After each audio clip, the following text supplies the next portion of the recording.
Hai everyone, balik lagi di Recording Desk. Kali ini kita mau coba praktek langsung di AWS-nya. Jadi teman-teman diharapkan nanti bikin account dan segala macam. Di section ini nanti akan eh, dibagi jadi beberapa part ya. Part yang ini nanti kita akan persiapan user dulu sama apapun yang dibutuhkan sebelum kita bener-bener nge-setup beberapa service yang kita butuhin di AWS. Jadi yang mau kita pelajarin di section ini itu adalah nanti kita akan bikin satu project end-to-end data engineering. Kita mau pakai dataset yang ada di sini, trending YouTube video statistics. Bentuk datanya nanti kayak gini kurang lebih. Kita mau bikin sebuah dashboard. Di sini nanti kita mulai dari data ini kita masukin ke S3. Kalau teman-teman udah sempat lihat video sebelumnya, kita masukin ke S3, kita olah dan seterusnya sampai nanti akhirnya kita bikin satu dashboard analytics gitu. Di sini harapannya setelah teman-teman nanti nonton series ini, di beberapa part ini teman-teman akan bisa ngerti soal apa itu data lake dan cara bikin data lake. Teman-teman akan ngejoin structured dan semi structured data, karena data kita itu ada dua jenis ya, ada yang structured sama semi structured. Bentuk datanya CSV JSON nanti akan kita bentuk jadi paket atau jadi table, kita save dalam table dan seterusnya. Jadi diharapkan nanti teman-teman bisa ngerti konsep data lake dan ngedesain lake house untuk biar teman-teman bisa nge-manage cost sama performance. Jadi tenang aja, nanti semua yang dilakuin di sini kita pakai free tier semua. Jadi teman-teman mungkin nggak akan bayar service yang dipakai, atau kalaupun bayar mungkin cuma $1 mungkin per bulannya. Kita juga akan belajar soal data warehouse. Kita akan belajar perbedaan dari data lake sama data warehouse itu apa. Kita akan coba bikin data katalog biar nanti kita bisa langsung nge-query pakai Athena. Kita mau coba bikin satu ETL jobs pakai Glue. Jadi nanti kita akan prepare datanya, transform datanya pakai Glue untuk biar data yang raw tadi bisa jadi data yang lebih meaningful. Dan terakhir kita akan dashboarding pakai QuickSight. Di sini semua hal yang akan kita lakuin semuanya, link yang akan dipakai, resource dan semuanya nanti bisa dilihat di box description. Yang pertama kita akan daftar dulu di AWS. Buat teman-teman yang belum daftar di AWS bisa sign in to console, terus bisa daftar. Terus kalau udah nanti teman-teman bisa dapetin dashboard kayak gini ya. Teman-teman daftar dulu. Kalau udah daftar nanti harusnya dapat dashboard yang bentuknya kurang lebih itu kayak gini. Nanti ini dashboardnya AWS. Dan ini nanti isinya semua service-service AWS ada di sini. Mostly nanti kita akan pakai yang di analytics ini. Di tab analytics ini udah ada service-service yang biasanya akan dipakai untuk analytics. Kayak nanti mungkin kita akan pakai Athena, kita akan pakai Glue, kita akan pakai QuickSight dan seterusnya. Nah di sini yang akan pertama kali kita lakuin itu adalah ke AWS IAM. Ya teman-teman bisa cari di sini. Kalau seumpamanya belum ada di recent, teman-teman bisa ke box search yang ada di sini, terus ketik aja IAM.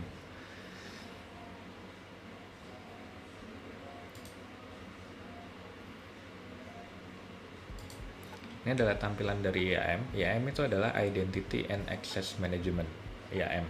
Jadi di sini teman-teman nanti akan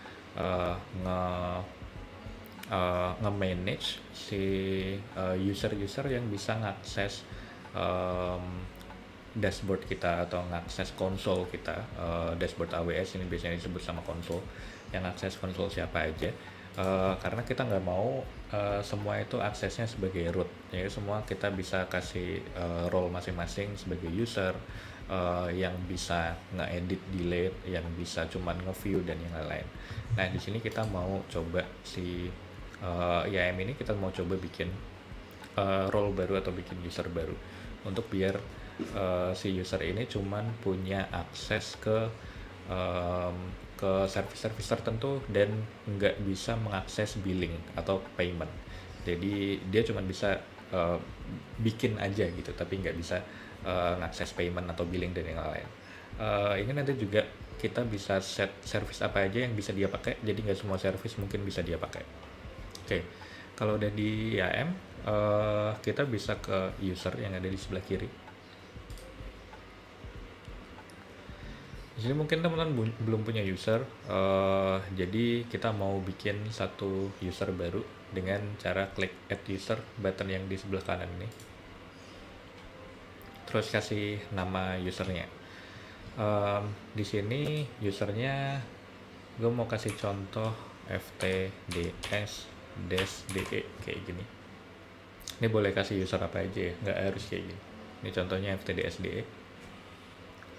Terus centang di bagian yang provide user access to the AWS Management Console. Ini bisa dicek. Terus pilih yang bagian I want to create an IAM user. Lalu di sini bisa kita klik custom password. Ini masukin password terserah mau apa aja boleh. Jadi ini nanti yang buat si user ini login ke konsol ini. Ini kan teman-teman sekarang loginnya sebagai root. Biar nanti ini kayak kita bikin user baru gitu, dan ini nanti loginnya pakai si password ini dengan username ini. Jadi masukin passwordnya, dan ini di uncheck bagian user must create a new password in next sign in. Jadi nanti si ftdsde ini cuman pakai password ini aja, nggak perlu diganti. Oke, kalau udah kayak gini kita bisa next. Nah, di sini ada set permissions. Set permission di sini untuk kalau kita mau ngasih akses dia bisanya ngapain aja gitu. Nah, di set permissions ini teman-teman bisa pilih yang attach policies directly yang sebelah kanan. Nah, di sini cari yang bagian administrator access. Ini bisa teman-teman centang. Ini biasanya udah ada di paling atas. Jadi scroll dikit aja, ini udah. Ini pilih yang administrator akses aja. Ini teman-teman bisa kasih permission ke macam-macam ya. Ini ada banyak service yang mungkin bisa di attach ke sini. Cuman ini kita pilih yang administrator akses aja, terus next. Terus kalau udah, ini cuman review and create aja. Harusnya punya teman-teman juga kayak gini. Terus pilih create user. Ini ada user created successfully bla bla bla gitu. Terus bisa di view user. Sebelum di view user ini ada download CSV dulu. Teman-teman bisa ngedownload CSV filenya untuk detail dari user ini, biar just in case kalau teman-teman lupa, itu nanti bisa nge-refer ke CSV file ini. Ini bisa diklik download aja. Nah, nanti ada kredensialnya di sini. Yang kalau dibuka itu nanti teman-teman punya username, password, sama console sign in URL kayak gini. Nah, ini bisa di copy nanti, atau kalau lupa nanti bisa pakai di sini aja. Jadi si sheet ini tuh isinya ini sebenarnya. Terus return to user list.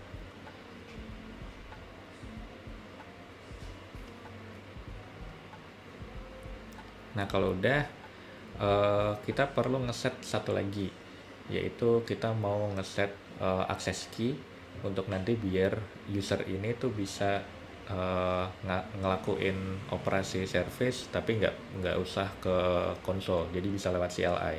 Kita bisa mungkin upload file ke S3 atau mungkin setting-setting apa gitu lewat si terminal aja, nggak perlu masuk ke sini. Nah, ini kita bisa klik si user yang barusan kita bikin. Terus masuk ke security credentials. Terus kita scroll ke bawah dikit. Ini ada access key di sini. Untuk di access key ini kita bisa klik create access key yang ada di sini.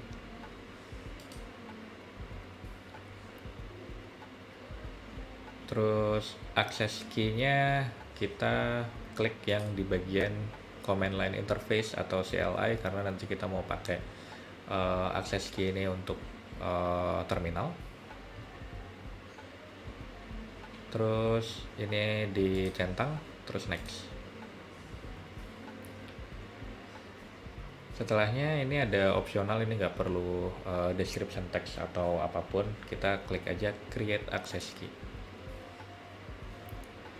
Nah, nanti teman-teman dapetin access key kayak gini. Ini ada access key sama secret access key. Ini jangan di show atau jangan di push ke GitHub atau apapun karena nanti orang lain bisa ngakses servisnya teman-teman pakai CLI, pakai ini. Masih sama, kita download CSV file. Nanti kita akan dapat satu file baru, fcdsde access key kayak gini. Jadi kita punya ada dua punya CSV. Yang ini kredensial untuk masuk ke konsolnya, yang ini kredensial untuk masuk ke CLI-nya. Nah, kalau udah kayak gini, kita bisa logout dari akun rootnya. Karena kita nggak mau pakai akun rootnya, ini kita bisa sign out.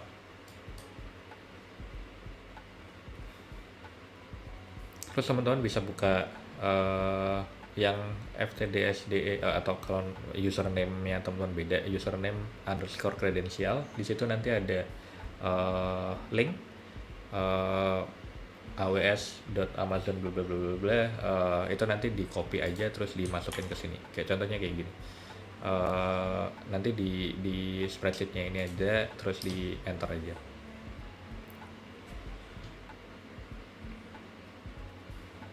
Nah, habis di enter, nanti di sini ada IAM username sama password. IAM username-nya fcdsde, username yang tadi. Password-nya password yang tadi, terus sign in.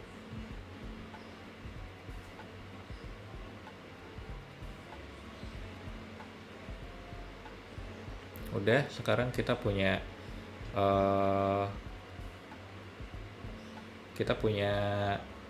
satu konsol yang kurang lebih sama persis konsolnya. Cuman bedanya sekarang kita kalau lihat di pojok kanan atas, ini udah bukan nama yang tadi, bukan root, tapi yang ftdsde sekarang. Jadi ini kita nanti akan ngoperasiin servis-servisnya AWS pakai pakai user ini, nggak pakai user root. Kita udah siap buat pakai servisnya AWS. Jadi setting role-nya cuman kayak gitu aja, pakai si IAM servisnya AWS untuk setting credentials. Selanjutnya yang mau kita lakukan adalah kita mau download command line interface-nya AWS. Kita bisa ke AWS Amazon bla bla bla /CLI. Ini nanti linknya ada di description. Terus kita bisa download aja untuk sesuai operation system OS-nya teman-teman. Kalau di sini gue pakai Windows, jadi download yang ini. Ini klik aja terus next untuk bisa nanti pakai si servisnya AWS CLI. Karena gue udah install, jadi gue bisa langsung ke terminal.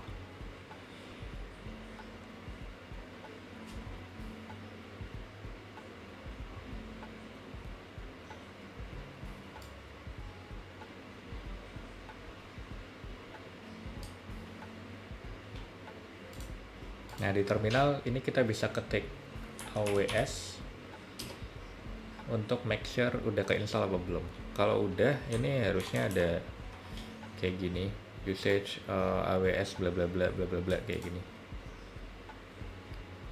Kalau belum ada, mungkin ada comment not recognized atau apapun. Nah, yang mau kita lakuin itu adalah ngedaftarin user ftdsde ke AWS CLI yang ada di sini. Ini bisa kita lakuin dengan ngetik, ini di zoom dulu, dengan ngetik aws/configure. Nah, di sini ada AWS access key, sama nanti kita diminta masukin AWS secret key. Ini diisi aja dari yang si spreadsheet yang tadi.